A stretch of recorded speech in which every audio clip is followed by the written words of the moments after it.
से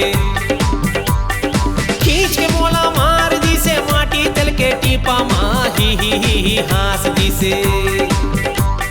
ही हास दी से ही हास दी से दिव्या तोरे दाई हा ही हास दी से ही हास दी से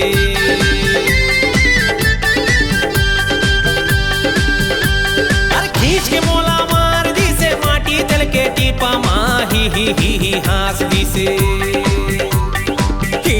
ही हास दी से ही हास दी से दिव्या तोरे दाई हा ही हास दी से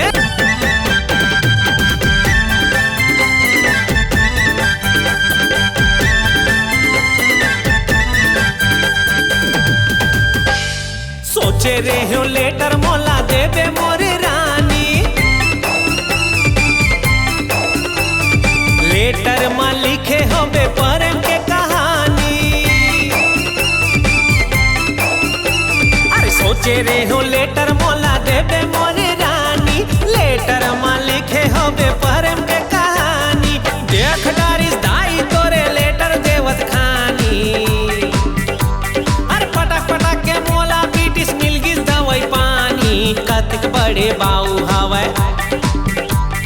कतक बड़े बाऊ हवै कतक बड़े बाऊ हवै दिव्या तोरे दाई हा कतक बड़े बाऊ हवै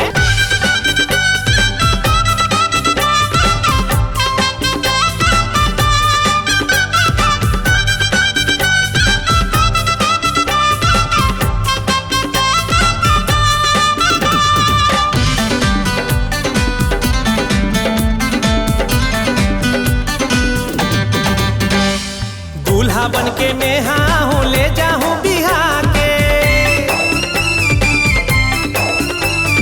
मोर सही दामाद कहाँ मिल ही ते चेता दे रानी सही रखूँ तोला रिक्शा ला चला के बूढ़े रहूँ मैं तोरे काम बुता भूला के बन जाऊँ लम सेना मैं हाँ बन जाऊँ लम सेना मैं हाँ बन जाऊँ लम सेना मैं हाँ बन जा मोरे बाई बन जाऊँ लम सेना मैं हाँ बन जा मोरे बाई ही हास दी से खींच के मोला मार दी से माटी तल के टीपा माँ ही हास दी से ही हास दी से ही हास दी से दिव्या तोरे दाई हा ही हास दी से दिव्या तोरे दाई हा कतक बड़े बाऊ हवै